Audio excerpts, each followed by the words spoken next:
నీ పరువు ఇక్కడ పోయింది చాలుగా పక్క రాష్ట్రాల్లో దేశంలో కూడా ఆంధ్ర పరువు ఎందుకు తీస్తావా జగన్మోహన్ రెడ్డి? మన బొమ్మతో మనమే గెలవలేని వాళ్ళు పక్క రాష్ట్రంలో మన బొమ్మతో గెలుస్తారా అండి? అదేనండి మింగలేక మంగళవారం అనే పరిస్థితి ఉంది.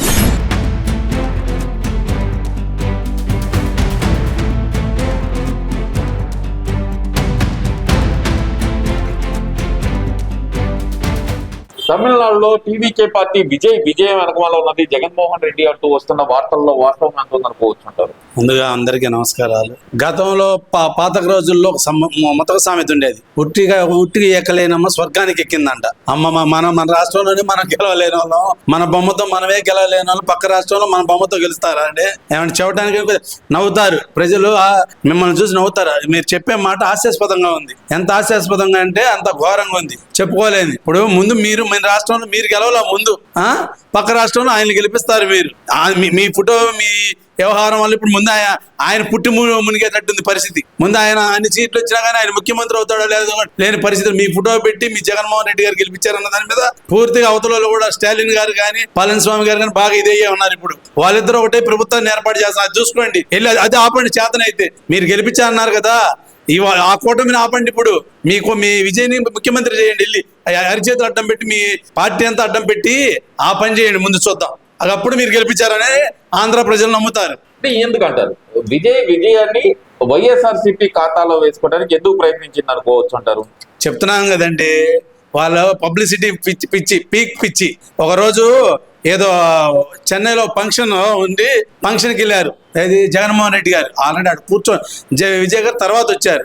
విజయ్ గారు ఏంది ఫ్లవర్ బొకే తెచ్చాడు, భార్య కొత్తగా నూతన వధువరులకు బొకే తెచ్చాడు. ఆ బొకే ఆయనకి ఇవ్వబోతున్నాడని చూసారా, నాకు ఇస్తున్నాడని పట్టు లాక్కోపోయాడు. అది ఆయన పబ్లిసిటీ పిచ్చి. నూతన వధువరులకు తెచ్చిన బొకేని కూడా ఆయన లాక్కొని ఫోటో దిగి దాన్ని కూడా పాపగండం చేస్తున్నారు. ఆయన పాపగండం ఎట్లా ఉందంటే, ఎంత ఘోరంగా ఉందంటే, నూతన వధువులకి ఆయన ఏదో వచ్చినందుకు సందర్భంగా ఒక బొకే ఇద్దామని వస్తే ఆ బొకే లాక్కుని ఫోటో దిగి నాకు ఇవ్వడానికి వచ్చాడనే పరిస్థితిలో ఉన్నట్టు, అట్లాగే ఏదో ఒక ఫోటోని అతను పెట్టుకొని ఇచ్చేస్తే దాన్ని జగన్ ఫోటోలాగా మాపింగ్ చేసి మేమేలి గెలిపించామని చెప్పి చేస్తున్నారు. అదేనండి మీ వ్యవహారం అంటే? దేశంలో ప్రతి మీరు గెలవలేదు కానీ ఆంధ్రాలో పక్క రాష్ట్రంలో మొత్తాన్ని మీరే గెలిపిస్తారు. చూస్తున్నారు ప్రజలు, అన్ని నవ్వుతున్నారు. అదే నీ పరువు ఇక్కడ పోయింది చాలుగా పక్క రాష్ట్రాల్లో దేశంలో కూడా ఆంధ్ర పరువు ఎందుకు తీస్తావా జగన్మోహన్ రెడ్డి? నువ్వు అది ఒకటి గుర్తించు. నువ్వు ముందు మన రాష్ట్రంలో అంటే నేను సంగతి తెలుసు కాబట్టి అందరం సర్దుకుపోతాం. పక్క రాష్ట్రాల్లోకి వెళ్ళి కూడా మన ఆంధ్ర పరువు తీస్తావు బాబు. అంటే అక్కడ టీడీకే గెలవగానే ఇక్కడ వైసీపీలో సంబరాలు ఎలా చూడాలంటారు? ఈ సంబరాలన్నింటినీ పుట్టే కొట్టలేనమ్మా స్వర్గానికి ఎక్కినట్టుగా ఆకాశానికి నిచ్చినేసినట్టుగా ఈయన పరిస్థితి.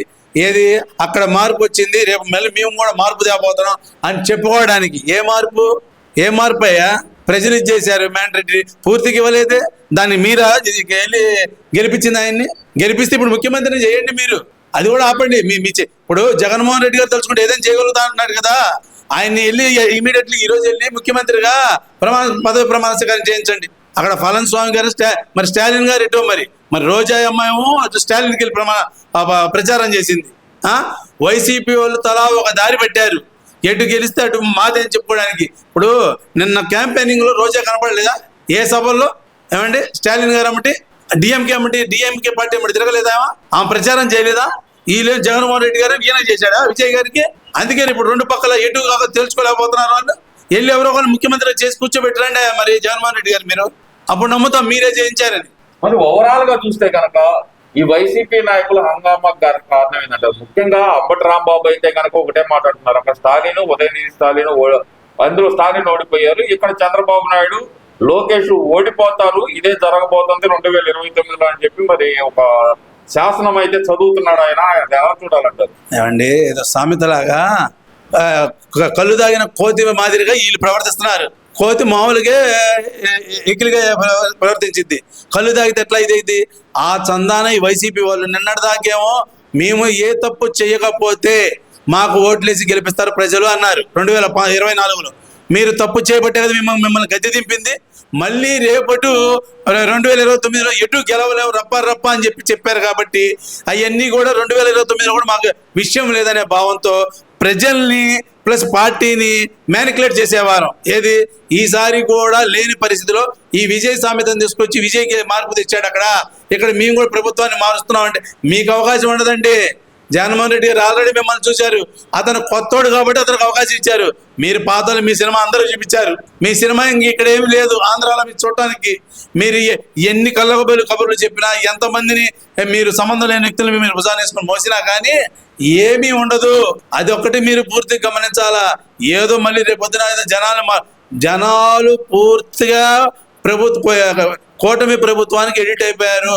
రేపు 29 కాదు 32లో కూడా మీకు అవకాశం లేకుండా చేసే పరిస్థితి కూటమి ప్రభుత్వం ఏర్పాటు చేసింది.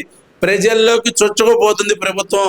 మీకు ఎటు 2029 ఉండదు, 32లో ఉండదు అనే భావంతో మళ్ళీ కళ్ళబొల్లి మాటలు చెప్పి ఏదో మీ క్యాడర్ వరకన్నా మీ దగ్గర ఉండాలనే భావంతో ఈ గేములన్నీ చెప్తున్నారు. మీ క్యాడర్ మీ దగ్గర లేదు, అదొక్కటి చూసుకోండి. మీరు ఎన్ని చెప్పినా కానీ మీ లీడర్లు లేరు మీ దగ్గర, మీ క్యాడర్ ఉండదు. ప్రజలు ఎక్కడ ఉంటారు మీ దగ్గరికి? ఇంకా ముందు మీ పార్టీ క్యాడర్ని మీ లీడర్ని కాపాడుకోండి. జగన్మోహన్ రెడ్డి ఇలాంటి కలబులు మాటలన్నీ వాళ్ళకి చెప్పండి, ప్రజలకు కదా. ఆంధ్ర ప్రజలు అయితే నమ్మరు. ఆంధ్ర ప్రజలు చెప్పడానికి మీ దగ్గర ఏమీ లేదు. ఆ సినిమా హీరోని పెట్టుకోవడం, ఈ సినిమా హీరోని పెట్టుకొని ఇది ఆంధ్రప్రదేశ్. గతంలో అన్నీ మనం అనుకోకూడదు. కొన్ని అవన్నీ మీరు చెప్పే సినిమాలన్నీ ఇక్కడ నడవు. అది విజయ్ గెలుపుని అడ్డం పెట్టుకొని ఇక్కడ పవన్ కళ్యాణ్ గారిని టార్గెట్ చేసిన వైసీపీ శ్రేణులు కానీ వైసీపీ నాయకులు కానీ ఎలా చూడాలంటారు దాని గురించి? అదేనండి, మింగలేక మంగళవారం అనే పరిస్థితి ఉంది. ఏంటి ఇప్పుడు ఎటు ఈ ప్రభుత్వం కూటమి ప్రభుత్వం పవన్ కళ్యాణ్ గారు కానివ్వండి, చంద్రబాబు నాయుడు గారు కానివ్వండి, బీజేపీ కానీ అందరూ కలిసికట్టుగా ఉమ్మడిగా ప్రభుత్వం నడుపుతున్నారు. ఏ చిన్నపాటి పొరపచ్చాలు లేకుండా చేస్తున్నారు. ఏదో ఒక కాంట్రవర్సీ క్రియేట్ చేసి వాళ్ళలో ద్వేషం తయారు చేసి కూటమిలో నుంచి విచ్ఛిన్నం చేయాలనే ఆలోచన. అట్లా చేస్తే రేపు 2009కైనా 29 కానీ మేము మా ప్రభుత్వాన్ని ఏర్పాటు చేసుకుందాం అనుకున్నారు. పవన్ కళ్యాణ్ గారు చాలా తెలివిగలరు. మీలాగా ప్రజల్ని నాయకులు నాశనం చేసి ఇచ్చేసే క్యారెక్టర్ కదా ఆయన. ప్రజల కోసం ఒక మెట్టు తగ్గైనా కానీ ప్రజల మనిషిగా ప్రజల పక్షాన నిలబడుతున్నాడు. అందుకని కూటమిలో చంద్రబాబు నాయుడు గారి పరిపాలన దక్షతను కనలాడు కాబట్టి పరిపాలనలో చంద్రబాబు నాయుడు గారు ఆంధ్ర ప్రజల్ని ఆంధ్రాని ముందుకు తీసుకెళ్తాడు కాబట్టి ఆయన ఒక మెట్టు తగ్గి కూడా చంద్రబాబు నాయుడు గారికి చంద్రబాబు గారి నాయకత్వాన్ని బలపరిచి ఇక 30 ఏళ్ల దాకా కూడా ఆయన నాయకత్వంలో ఆయన కలిసి వాళ్ళిద్దరు పనిచేయాల్సి సిద్ధం ఉన్నారు. కానీ మీరు వాళ్ళిద్దరి మధ్యలో ఎన్ని గొడవలు పెట్టాలన్నా, కింద స్థాయి క్యాడర్ని డిస్టర్బ్ చేయాలన్నా కానీ ఏముండదు. మీరు ఎన్నైనా చేయండి, మీ కుయుక్తులన్నీ ఆయనకి తెలుసు. పవన్ కళ్యాణ్ గారికి కూటమిలో చిచ్చు పెట్టాలని చూసినా ఎటువంటిది ఏమీ కాదు. పవన్ కళ్యాణ్ గారు, చంద్రబాబు నాయుడు అందరూ కూడా తెలియగలరు. వాళ్ళ కోసం చేయట్లేదు ప్రభుత్వాన్ని, ప్రజల కోసం ప్రజా పరిపాలన కోసం నడుపుతున్నారు. అందుకని వారు ఎవరైనా కానీ ముగ్గురులో తలా ఒక మెట్టు దిగైనా కానీ ప్రజలకి ఆంధ్ర రాష్ట్రానికి మేలు జరగటం కోసం ఎన్ని మెట్లైనా దిగుతారు. నీలాంటి వాళ్ళ మాటలు, నీలాంటి వాళ్ళ వ్యవహారాలు డోంట్ కేర్ అని పట్టించుకోరు. మీరు ఎన్ని కుయుక్తులు పడినా 2029 కూడా కూటమి ప్రభుత్వం మళ్ళీ అధికారం చేపట్టడం తథ్యం. ఈ వీడియో నచ్చితే లైక్ చేయండి. అలాగే మా ఛానల్ ని ఫస్ట్ టైం కనుక చూస్తున్నట్టయితే ఇప్పుడే సబ్స్క్రైబ్ చేసుకుని పక్కనే ఉన్న గంట సింబల్ ని యాక్టివేట్ చేసుకోండి. అప్పుడే మేము పెట్టే ప్రతి వీడియో మీకు నోటిఫికేషన్ గా వస్తుంది. అలాగే ఈ వీడియో పూర్తిగా చూసినందుకు ధన్యవాదాలు.